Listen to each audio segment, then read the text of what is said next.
Hello and welcome to the video. Assassins, the masters of stealth and death. Throughout history, they have been feared and revered. But who was the deadliest assassin to have ever walked this earth?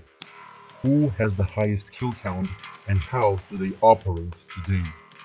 Let us journey back in time to an era of secrecy and intrigue. The history of assassins begins back in 1090 AD, when a military and cult leader known as Hassan al-Sabah, also known as the Man of the Mountains, was able to destroy the great fortress of Turkish/Seljuk Empire Al-Mut in Daylam. From here, he managed to create a cult of followers who soon became trained warriors and assassins. People also referred to them as Hashashin, which comes from a name of the drug known as hashash. You may ask, how can it be connected to them? The answer is quite simple. Some believe that the assassins used the drug to take away the sense of fear and do something that no rational human being would do without hesitation. Yet the scholars don't really think that that might be the case, and more likely they were told that way by their enemies, since they were also known to drug and control their followers. These stories came to life thanks to the great explorer Marco Polo. Marco Polo also became a great part of the Hashashin history. Thanks to him, there is now a known clarity between the reality and fantasy of this cult. Yet their end came right after the Mongolian invasion in the 13th century. Yet some still say that to this day the creed still exists. An interesting fact, the fighting style that the Hashashin used was called the Jannah, which included striking and grappling.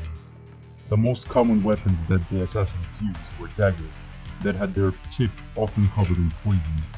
They were also using swords and bows. After the Hashashin, the concept of assassination became one of the oldest power struggles in both politics and the criminal world. The methods of how the assassinations were performed had obviously evolved as well.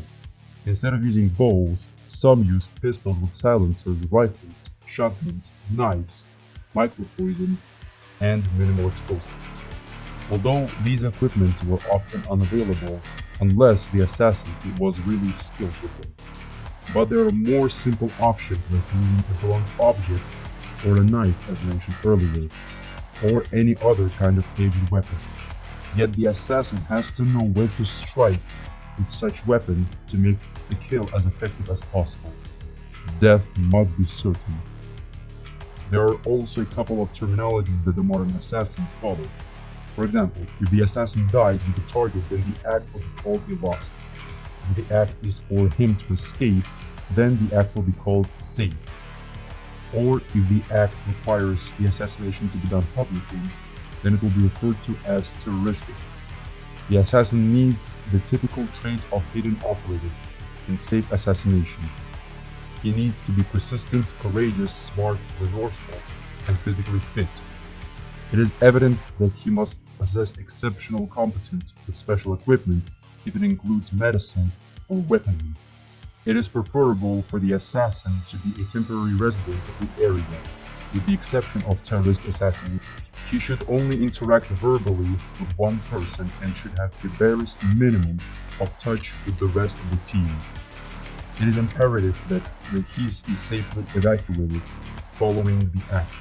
It is ideal if the person giving the instructions also takes in operations withdrawal or covering the actions. Upon making the decision to assassinate, the tactics to do so must be developed, and the way how it is developed is very similar to that of military tactics.